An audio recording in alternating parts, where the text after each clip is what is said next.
Welcome to the Pet Loss Journals podcast. I am your host Louise. This podcast is all about the reality and impact pet loss has on our lives, and I will be discussing my personal journey through pet loss. So if you are struggling on your own pet loss journey, then this is the podcast for you.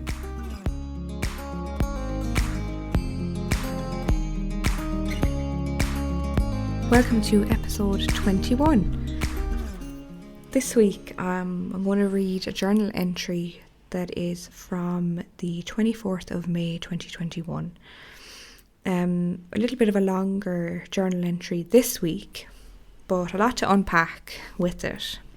So I'm going to start reading the journal entry right away. Today is a beautiful day outside. I am trying to focus on everything I am grateful for today.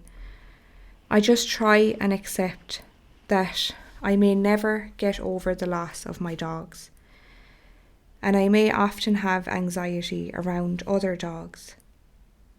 So much of the people's conversations when I'm in the company of them and their dogs revolves around them, and it's really hard to engage with their dogs, particularly yesterday. I didn't look at their dogs that much. It's just so painful. I know if I don't introduce dogs into my life soon, that I may not want anything to even do with them. The more time that goes on, the more and more I really don't want to be a dog owner again. I don't ever want to go through the pain of losing a dog again. Maybe owning Ozzy and Moose was just a section of my life that's not meant to be replaced by another pet. Owning them was magic. It was special. Nothing could top that. I wanted to treasure all of the memories from them years and never forget them, and the intense love they gave me. I'm okay with not being a dog owner again. Maybe I might volunteer at a rescue centre in a month or two.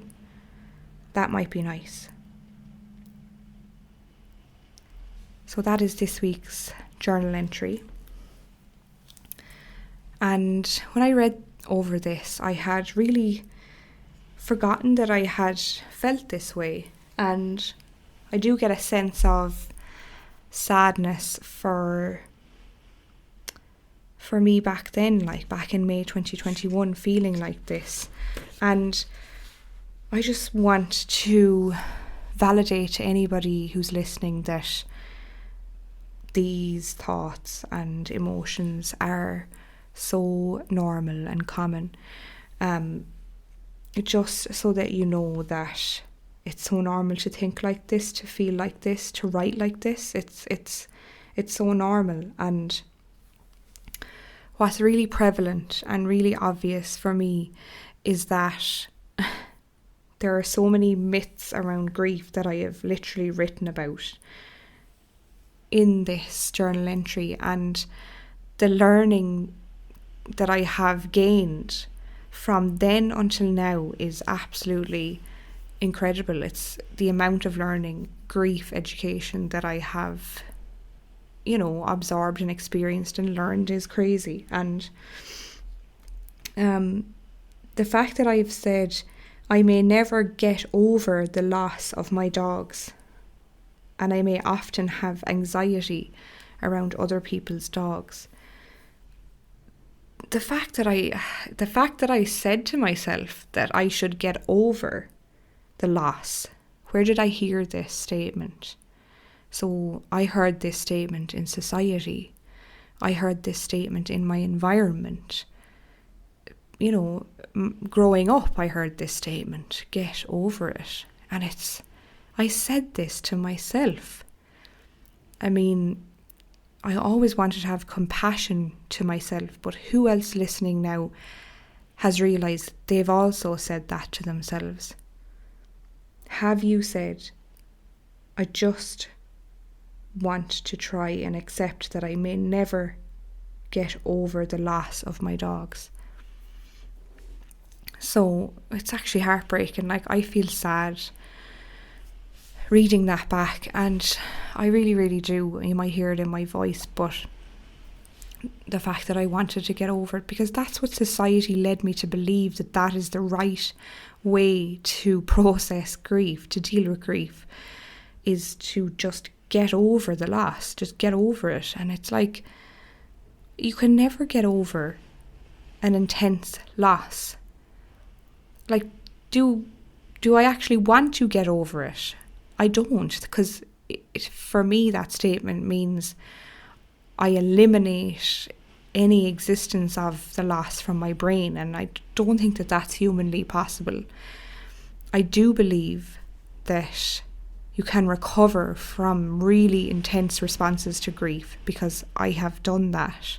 So that is something that I believe.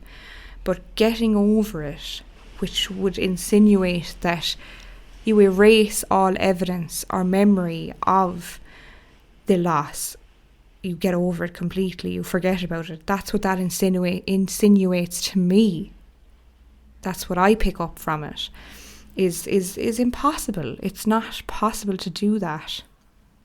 And the fact that I just wrote about that is testament to the learned behaviours or learned patterns that I experienced growing up surrounding the concept and the experience of death or bereavement or mourning or loss in general, that I was fed these unhelpful and these just myths around grief, and it's sad. And some of you listening may have been in the same boat, and some of you listening may have had really positive experiences around death and grief and loss while growing up, which is absolutely incredible if you have had that, which is amazing. Supportive family that openly speak about death and loss and grief. So really, like, the fact that the continued anxiety that I had experienced while being around friends, family, people I know, being around them in their living situation with their pets was extremely, extremely painful for me. This isn't the case for everybody, of course. Some people find comfort in being close to other people's pets and so on. But for me personally, it was extremely painful to be in that situation, and sometimes not having a choice to be in that situation was incredibly confronting, and a kind of sometimes a feeling of being trapped. So that's when we can really see it in action, the suppression of grief, of the responses. I was suppressing all of those responses deep down, because I was in the company of others who were in the company of their pets and so on, and talking about them and swooning over them, and all of the things that I had done. There was just a constant reminder of what I had lost, that I would no longer experience that in my life. That's what I believed, that I would no longer ever experience what they're experiencing right now, even though my relationship with my pets was extremely different to theirs. Extremely, because everybody's relationships to their pets, they're not comparable. They're all unique, all different. The intensity level, the bond, the level of connection, everything is on a different level. You can't ever compare them. Nothing is the same. So there's definitely another section in here that I mention. I know if I don't introduce dogs into my life soon, that I may not want anything to ever do with them again. So this was something that was told to me by somebody in my life that said, you need to do exposure, you need to expose yourself to dogs in order for you to process grief. And I wasn't quite comfortable with that. I wasn't quite sure of the logic around that. pushing myself to expose myself to situations that I found horrendously difficult and painful wasn't going to be something that I felt comfortable doing at that stage of grief that I was at, which if you're feeling that way, please listen to yourself and not to push yourself into situations that you don't feel comfortable doing. The fact that I say I really don't want to be a dog owner again. I don't want to ever go through the pain of losing a dog again. That is so normal. That is protecting yourself. Your brain has gone through this horrific, sometimes traumatic event, and this is your brain's natural way of protecting you. That you do not want to ever experience the pain of losing a dog again, ever. That is a huge normal part of grief, and a huge normal part of loss of any kind that people experience. I was having a particularly bad month that month, really bad flare-ups of, physical pain, emotional pain, everything. The grief was really, really, really difficult that particular month, and me kind of trying to tell myself that maybe Ozzy and Moose was just a section of my life that's not meant to be replaced by another pet.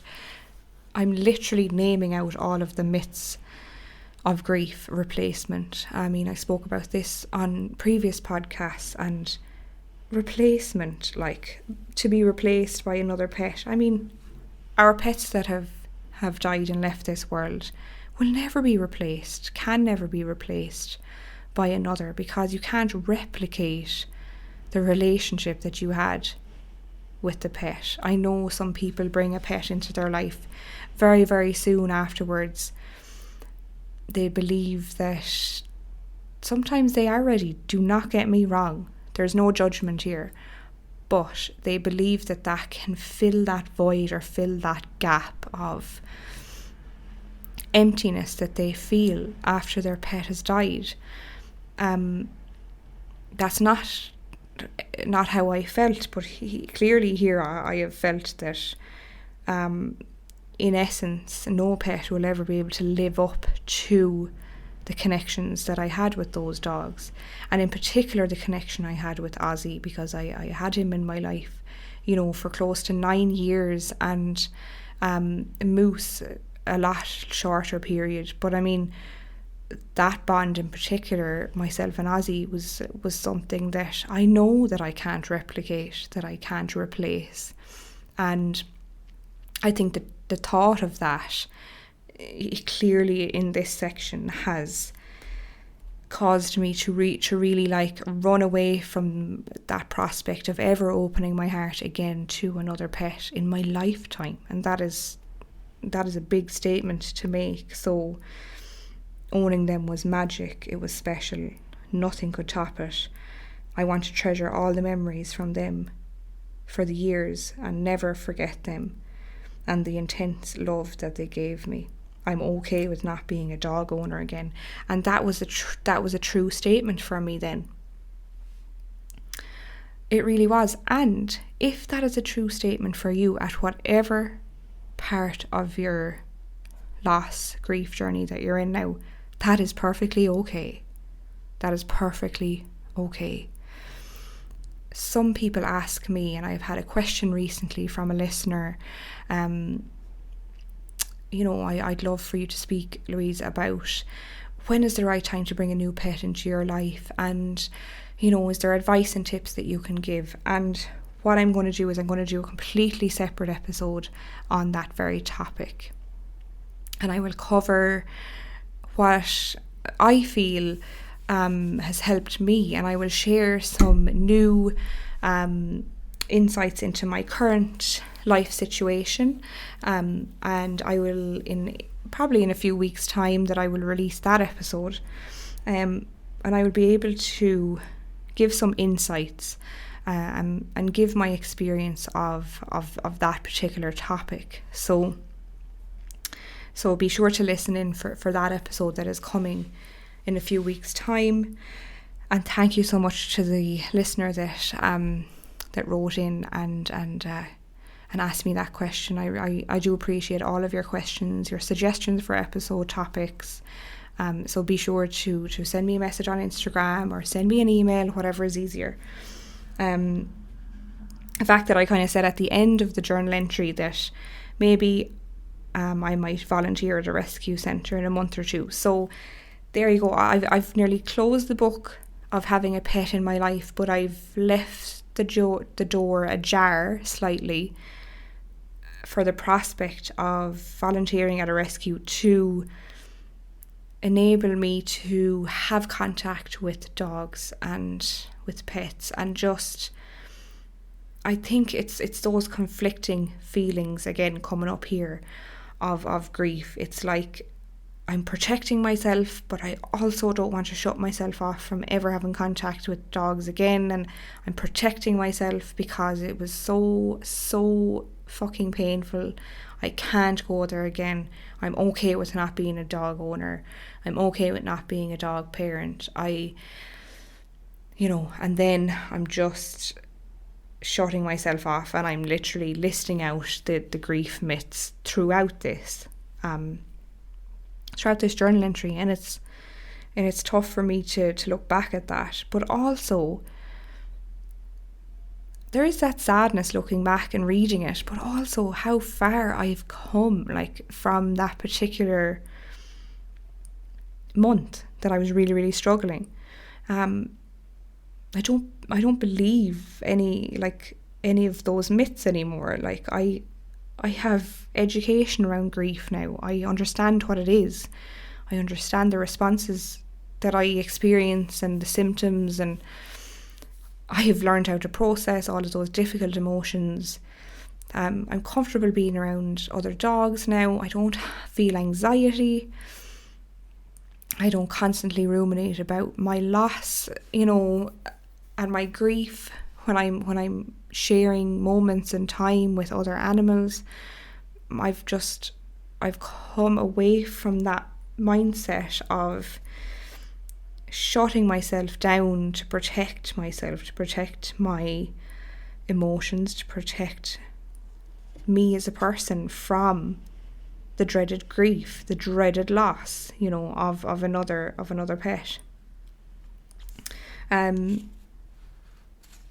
Some people do say that I really truly believe that our pets are in our lives for a certain period, and that was their time on earth. That was the length of time they were supposed to be with us, and that was something that they accept and feel comfortable with. And I definitely do feel like that this year, that I do feel that the section of my life that they were a part of my life was, although I would have them back in a heartbeat, I have learned so much from it, but also have a comfort of thinking that, okay, their deaths were traumatic, and Jesus, like, it was horrendous. Why did they have to be in my life and leave my life that way? Like, could there not have been a different